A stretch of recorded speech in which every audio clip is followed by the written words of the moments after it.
My father started the company. My father was actually a vice president of a company called Central Dynamics. He was the first engineer, and then he moved into marketing.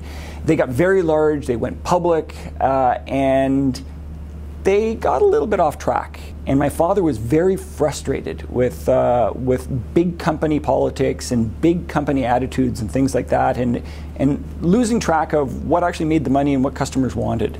So when he started the company, he wanted to really focus on those values and have a feeling of a family company.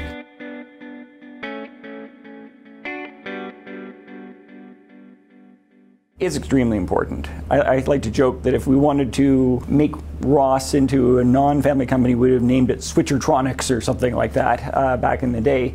But I think the fact that we decided to name it Ross Video is a big statement, in fact, that it was supposed to be that sort of a culture and a way of treating the employees as well as the customers.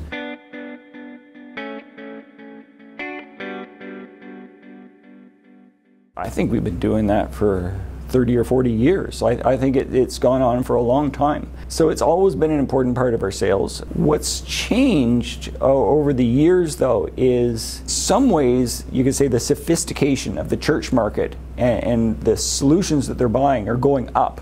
But the fundamentals in a lot of facilities are that it's still volunteer-based.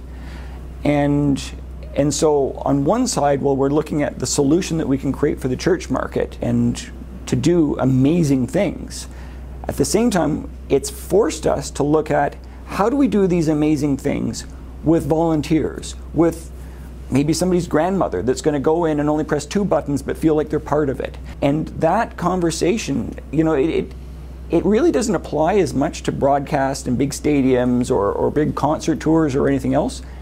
But the thinking that goes into helping the church market really benefits the ease of use for everything else that we do.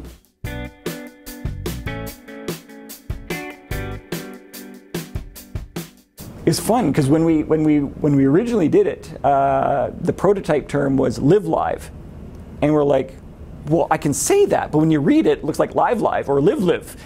And we were sitting there going, do we put a little line and an accent saying so people know what, you know, how to pronounce this? No, that's not going to look very good at all. And suddenly I said, living live. And everybody went, okay, that's it. And so it was kind of fun watching how we got there, but it's a pretty good place for where we are right now.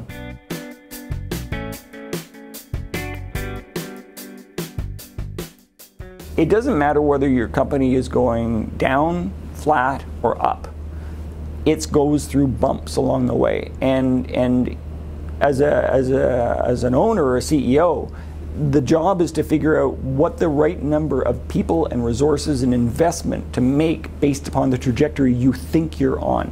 We expect higher growth, we add more manufacturing, more support people, we think we can afford more R&D people, and then you find out you missed, and you got 1 or 2 years ahead of yourself.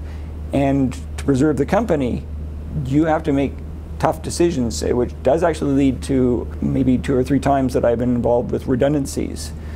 And that is one of the hardest things.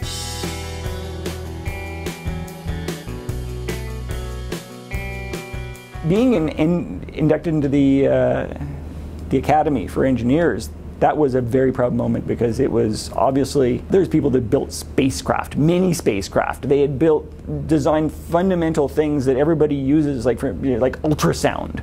I mean, it was unbelievable who was in that room. I'm more of a business person, so it was, to be honest, it was about the combination between business success and engineering, which is, I think, a move right now in engineering societies to say we're not all just propeller head spinning, you know, look at our shoes engineers. That we actually like business and we like creating products and changing the look of what that is.